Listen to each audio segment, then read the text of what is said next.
Sirna yaadannoo artistaa Haacaaluu Hundeessaa waggaa lammaffaa irratti argamna. Egaan daawwattootaa fi hordoftoota keenya akkuma viidiyoo irratti argaa jirtan haati manaa artistaa Haacaaluu Hundeessaa garmalee boo'ichaa fi gadda guddaadhaan guutamte, akkasumas uummanni walgahii sana irratti argame gaddaa fi garmalee gara nyaattiidhaan mul'achaa jiru. Daawwattoota hordoftoota keenya artistaa Haacaaluu galgala akka har'aa waggaa lammaffaa guyyaa 29 Juun jedhamee isa yaamamu kana keessa dhabne, guyyaa adiin nutti dukkanaa'ee falli nu harkaa badee uummanni Oromoo gaddaan guutame. Madaan onnee isaa kan nu seene hanga ammaatti keessa keenya miidhee jira. Artistaa Haacaaluun lubbuu isaa dhabuu qofa osoo hin taane haqa isaa dhabee hanga har'aa jiraachuu isaatu uummata Oromoo fi maatii isaas gubee jiraachaa jira. Egaan daawwattoota hordoftoota keenya tamsaasa kallattii Finfinnee irraa darbaa jiru kan isin biraan ga'u viidiyoo kana booda kan ta'udha. Sirna amma isin ilaalaa jirtan sirna yaadannoo artistaa Haacaaluu Hundeessaatti. Harmeen isaa akkasuma maatii, firoota artistootaa fi hayyoonni hedduu sirna kanarratti argamanii jira. Lubbuu artistaa Haacaaluu Hundeessaa kan jannataa haa godhu jechuun kadhadha.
Badhaasa addaa kan badhaasan harmee artistaa Haacaaluu Hundeessaatti. Badhaasicha kana eenyu akka fudhatu kennaa addaa seenaa isaa kan jalqabaa eenyutu fudhata?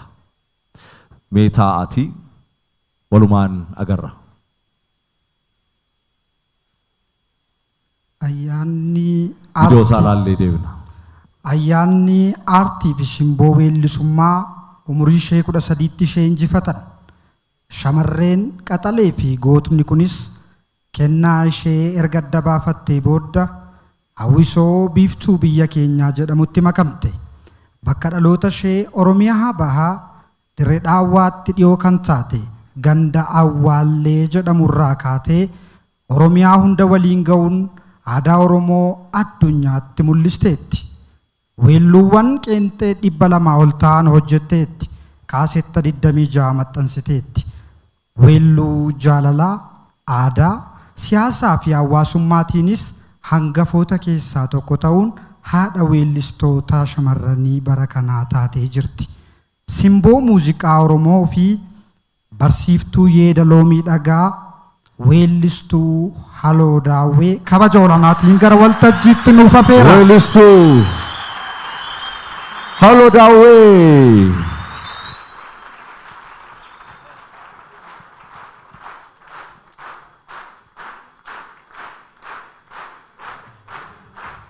Weellistuu Haloo Daawwee akkuma isin beektan weellistuu cimtuu fi weellistuu ganamaa fakkeenya artistoota Oromoo keessayyuu qaroo ammaa namoota akka artistaa Haacaaluu Hundeessaa nama biqilcha keessaa isa jalqabaati. Artist Haloo Daawween amma yeroo ammaa kanatti haala xiqqoo ulfaataa keessa jiranii kana sababeeffachuudhaan Haacaaluu awwaardii yookaan immootu Haacaaluu kaampaas jedhamee kan beekamu gargaarsa ciccimoo artistoota keenya kennaniin maallaqa harkatti 150 badhaasanii jiranii. Kun waan baay'ee namatti toludha. Akkasuma artisti Zarihuun Wadaajoo fi artistoota hedduu badhaasaa jiru. Mee badhaasicha akkamitti kennuu fi meeqa kennuuf kan jedhu walumaan dhageeffanna. Egaa nama tokko qofaa miti. Nama biraas seenaa sakkanatti himnu kan isinitti himnu qabna. Lammaffaa irratti eenyu akka ta'e seenaa dhageenyee nama nuu badhaasu immoo gara waltajjiitti finnaa jechuudha. Dhaabuun sirrii hin ta'u mini isaaniinis dhiifama gaafanna. Seenaa nama lammaffaa dhaggeeffannee deemna. Madda artistoota jajjaboo kan taate baha Oromiyaatti dhalate bara 1977tti albeema isaa jalqabaa maxxansiise. Gootni kun albeema muuziqaa afaan Oromoo 4 kan hojjete yoo ta'u sirboota ammayyaa fi aadaa sirbuun beekama. Addattuu ammoo Oromummaa keenya irraanfannee tokkummaa dhabaaf gargar baanee bilisummaa dhabaaf biyyaa baanee faffacaanee maal wayyaa jechuun kan inni weellise beekamtiif jaalala guddaa uummata Oromoo bal'aa biraa argateera. Artistiin guddaa kun qabsoo gama muuziqaa Oromoo keessatti qooda olaanaa kan qabu sababa sagalee isaa kiilolee sanaan uummata isaaf sagalee ta'e qofaaf darara hedduuf saaxilameera. Artistiin gootnii fi qabsaa'aan kun rakkoo fi garbummaa utuu harka hin kennin bu'aa ba'ii jireenyaa hedduu injifatee lubbuun har'a ga'eera.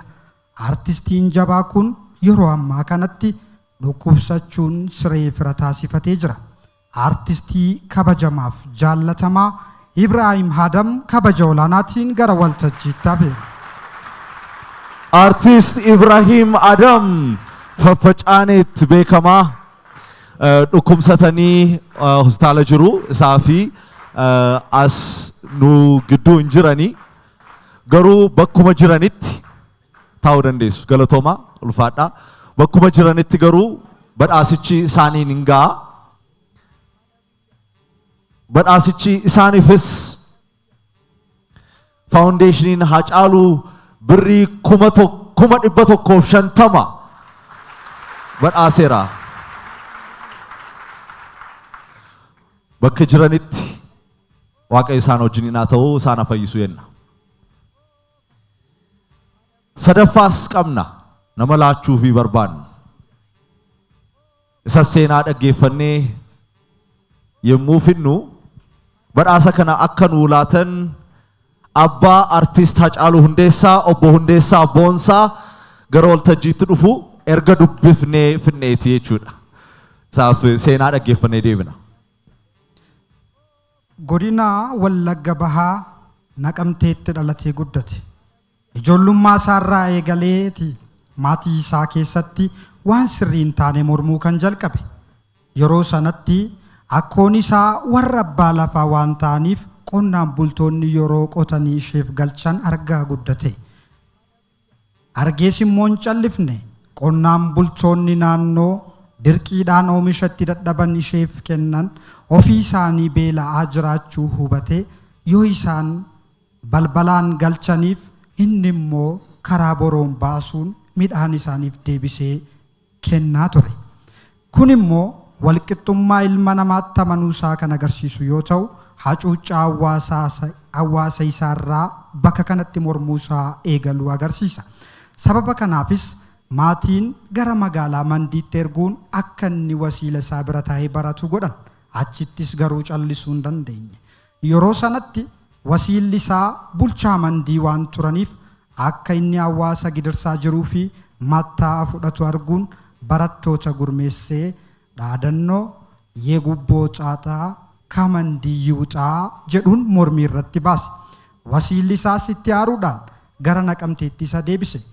Innis isa deebi'een teenye Waaqni sagalee bareedaa ittiin roorroo saba isaarra jiru ibsatu akka kenneef hubate walaloo barreessee yeedaloos qindeessee sirbuu eegale. Umurii isaa waggaa 12ttis baandii yeroo sana turetti makamuun sirba kottaa aramaa aramnaa midhaan keenya keessaa tuufuu bubuqqisnaa coba isaatu balleessaa akkasumas injiree mataa koo maalumaaf na nyaattaa jedhu qopheessuun uummata isaaf dhiyeesse. Bulchaan Awuraajjaa Wallaggaa yeroo sana sirbanni sirbe soorkoo jabaadhaan dhaamsa uummata kakaasu akka of keessaa qabu hubachuun ji'a 8 isa hidhe. Umurii daa'imummaa isaatiin qabsaa'uu kan jalqabe namni kun hidhaan illee ganameeffatee isa jalqabe. Namni kun qabsaaf weellisaa hangafaa tasa roorroof jilbeenfatee hin beekne weellisaa Zarihuun Wadaajooti. Zarihuun hidhamee jedhee weellisuun dhaabne gargaarsa obbo Tasammaa Nagariitiin gara Finfinnee dhufuun namoota 300 ol faana dorgomee tokkoffaa ba'ee Raas Tiyaatiritti qaxarame. Wallaansoo hedduu fi bara qabsoo hedduu kan dabarse aartiist Zarihuun Wadaajoo sagalee isaa kiilolee sanaanis sagalee uummata isaa ta'uu ittuma fufe. Abbaa albeemota hedduu, abbaa walaloo fi yeedaloo akkasumas abbaa weellistoota hundaati. Qabsaa'aa aartistii fi falmaa mirga namoomaa hangafa keenya Zarihuun Wadaajootiif galatatu mala. Gara waltajjiitti kabajaan nuuf simadha. Egaa badhaasa kana akka nuu laatan abbaa Hacaaluu obbo Zarihuun bakkuma jiranitti badhaasicha isaaniif finna. Obbo Hundeessaa Boonsaan jabaadhaa achumatti dhiifama wajjiniin obbo Zarihuuniif akka nuu laatan.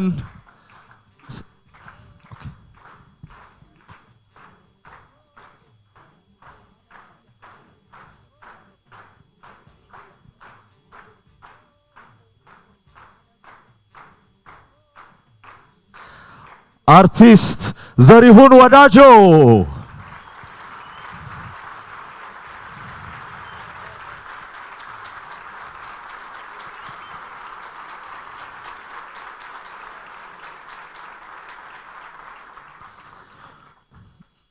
Artist Zarihuun Wadaajoo hundumti keenya dhaggeeffachaa isarraa barreeyyuu Oromummaa kan koonsinitti hima ammuucaa Finfinneedha. Oromummaa koo anan jaalladhe ananitti beeke sirba isaatiin. Please irra deebi'aa haamilee hin ga'u umurii isaa guutuu kaffaltii hedduu kaffaleera. Isaaf kabaja laachuu barbaanna. Galatoomaa isaaniifis kan qophaa'e birrii 150 Foundationiin Hacaaluu Hundeessaa abbootii keenya hin kabajnaa jedhee kunoo.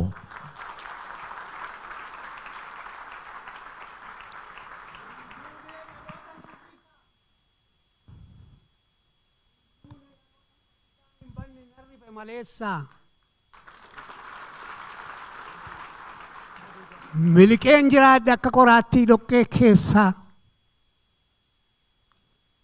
Asiif achi ilaaleen garas ilaalee garana ilaaleen indaanqoo guutuu qooxii guutuu kormaa koon keessaa dhabe.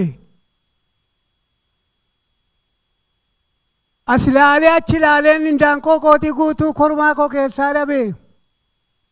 Maal ijoollee guyyaarraa ol ilaalee gad ilaaleen acee koo keessaa dhabe.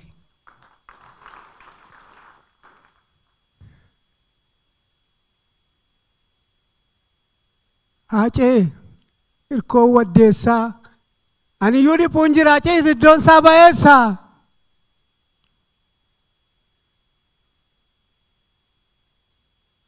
Obsi waan itti asiin geessa hundumaa xumurannee xumurataa jirraati.